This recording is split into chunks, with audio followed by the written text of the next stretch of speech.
My name is Olivier.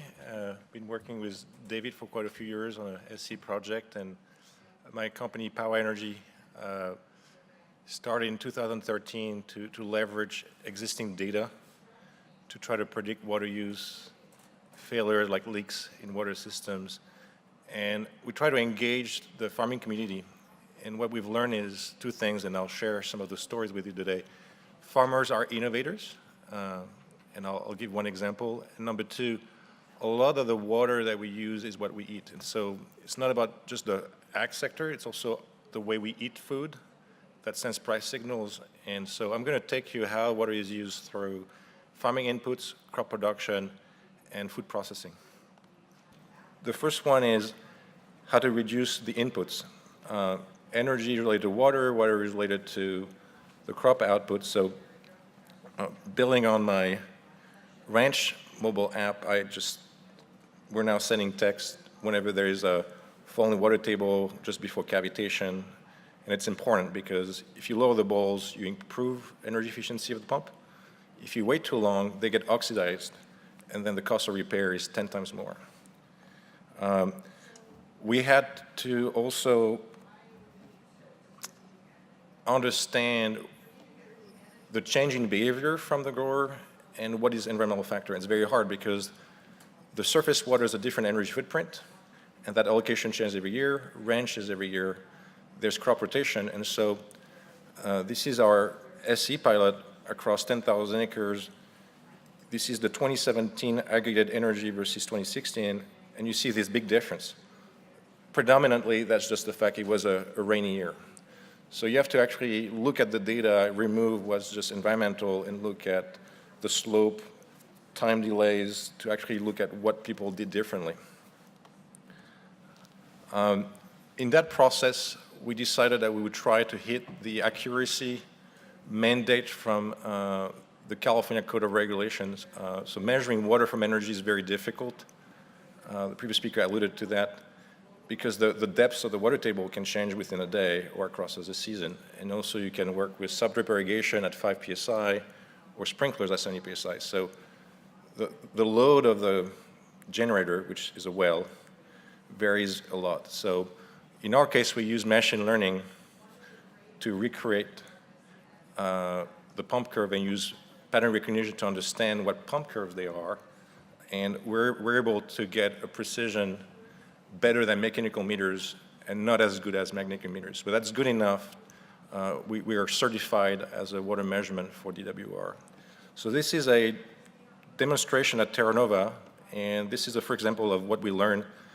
They say it's all good, Olivier, but that's not going to put water back in the soil. So the gentleman here has an access to the Kings River. In a rainy season, he can open the gate, and he uses his fields as groundwater recharge point.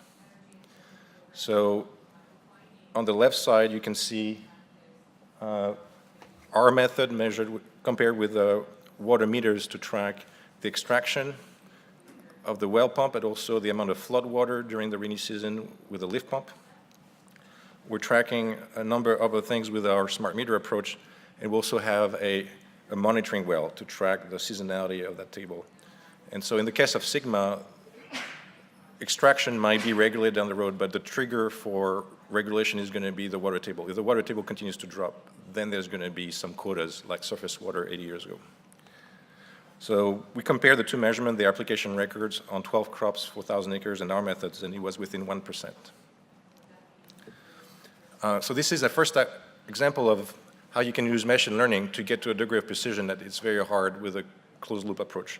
The second approach is to transform imagery from kind of a cheat sheet to work the field. You can see an area that is not as good and better. So vegetative index has existed for 20 years, but it's very hard to calibrate. So we do machine learning to align the image so the image are always aligned, tree over tree.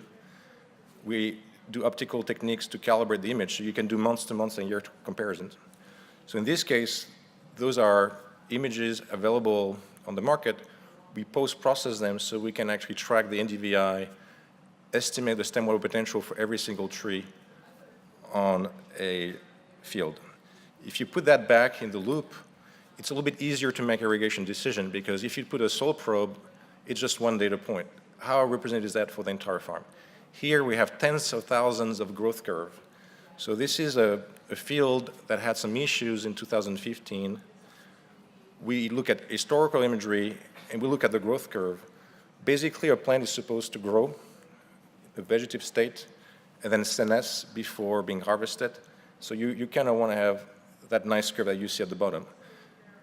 Like most growers in Central Valley would do, trees that they tend to under-irrigate because it has a large, pretty deep soil, versus people who have tomatoes, have a shallow, tend to over-irrigate. So here we show them they were under-irrigating, and by putting the same amount of water early in the season and less at the end of the season, they got a 50% increase in yield.